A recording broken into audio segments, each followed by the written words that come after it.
So let's talk about carbon capture. You hear about it constantly, right? Oil companies are championing it, saying it's the key to keeping our energy systems running. Governments are throwing billions of dollars at it.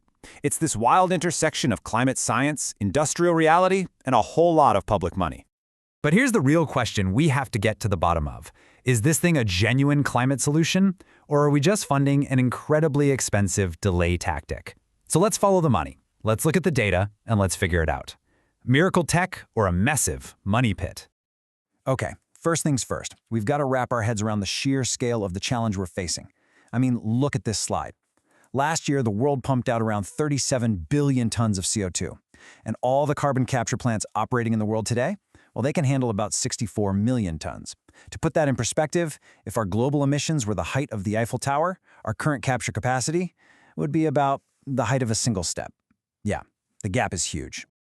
Now, when we say carbon capture, we're actually talking about two very different things.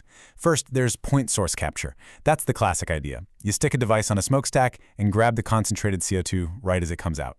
Then you've got direct air capture, or DAC, and this is way more ambitious. It uses these enormous machines, basically giant fans and filters, to suck CO2 right out of the regular air. It's kind of like trying to find one specific grain of sugar in an Olympic-sized swimming pool. You can do it, but man, it takes a ton of energy. And it's not just about grabbing the CO2. The whole thing is really a three-step process. First, you capture it. Simple enough. Then, you have to transport it, usually through dedicated pipelines. And finally, you have to store it, injecting it deep underground where it's supposed to stay forever.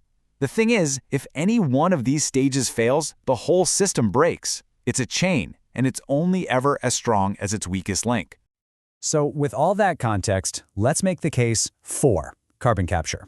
Because for the first time, it's really starting to look less like a science project and more like a real, honest-to-goodness industry. So what's the evidence?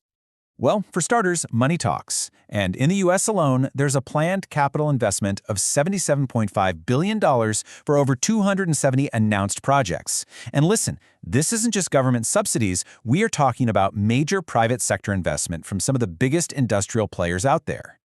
And this growth is happening globally. Right now, there are 77 facilities up and running. But get this, there are over 734 more in various stages of development. It's not just the usual suspects either. Industries from cement manufacturing all the way to the tech giants running our data centers are now building decarbonization plans that rely heavily on this tech. And this isn't just stuff on a PowerPoint slide. Take a look at Norway's Longship project. This is real. It's capturing CO2 from a cement plant, loading it onto a ship, and sending it for permanent storage under the sea. The Norwegian government is so serious about it, they're backing it with $2.2 billion. This is the poster child for what proponents say carbon capture is for, hitting those tough emissions that we can't get rid of any other way. Okay, but that brings us to the other side of the coin. That massive government investment kind of hints at the core problem, doesn't it? The price tag. And this is where the whole thing starts to look less like a miracle and a lot more like a money pit. What's so wild about this slide is just how much the cost can vary. If you're capturing a pure stream of CO2 from something like an ethanol plant, it's relatively cheap. But for direct air capture, we're talking a staggering $600 to $1,000 per ton.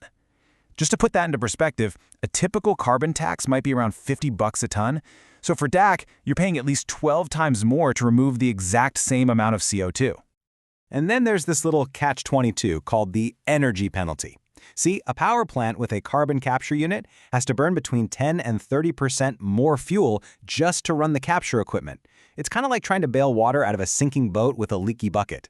Yeah, you're making some progress, but you're also adding to the problem at the same time.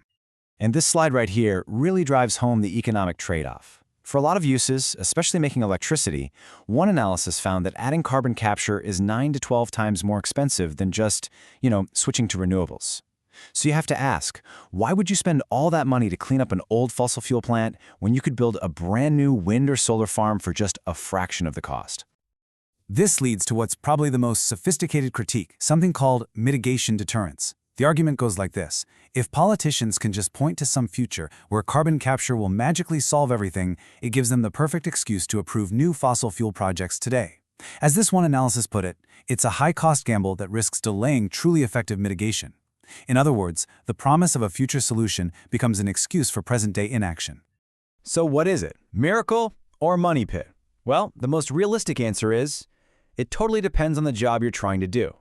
The technology itself isn't inherently good or bad. It's a tool. The real question is how we choose to use it. So where does it actually make sense?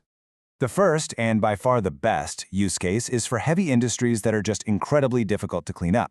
Take cement. It's responsible for about 8% of global emissions, and a huge chunk of that comes from the chemical reaction of heating limestone. It just releases CO2. You can't make cement without it. For industries like this, or steelmaking, carbon capture is one of the only ways to get anywhere close to zero emissions.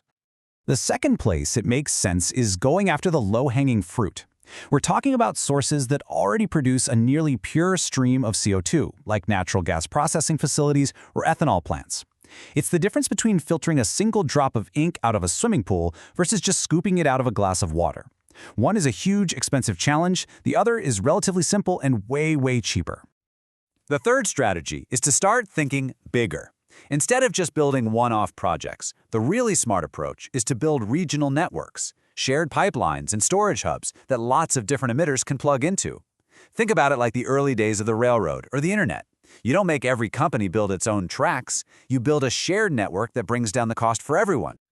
And finally, we have to talk about the future. Because even in the most optimistic net zero world, we're probably still going to have some leftover emissions from things like airplanes and farming, and that is where direct air capture comes in, not as a primary solution today, but as a crucial cleanup tool for those last, stubborn, residual emissions. And we're talking about billions of tons that will need to be removed every single year. So, what's the final verdict here? Well, it's not simple, but it is clear. Carbon capture is not the silver bullet that's going to solve the climate crisis all on its own. It's a specialist tool. And if there's one idea to take away from this whole explainer, it's this quote right here. The reason carbon capture often looks so expensive and inefficient is because we're trying to use a specialist tool, like a surgeon's scalpel, as if it were a general-purpose solution like a hammer. The problem isn't the tool itself, it's how we're applying it.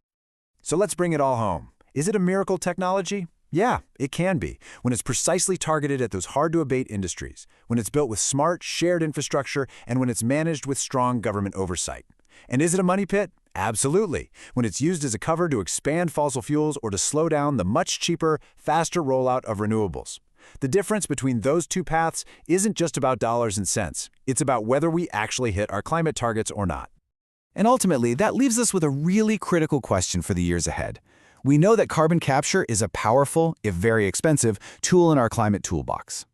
The real question is, are we, as policymakers, as investors, as citizens, wise enough to use it correctly?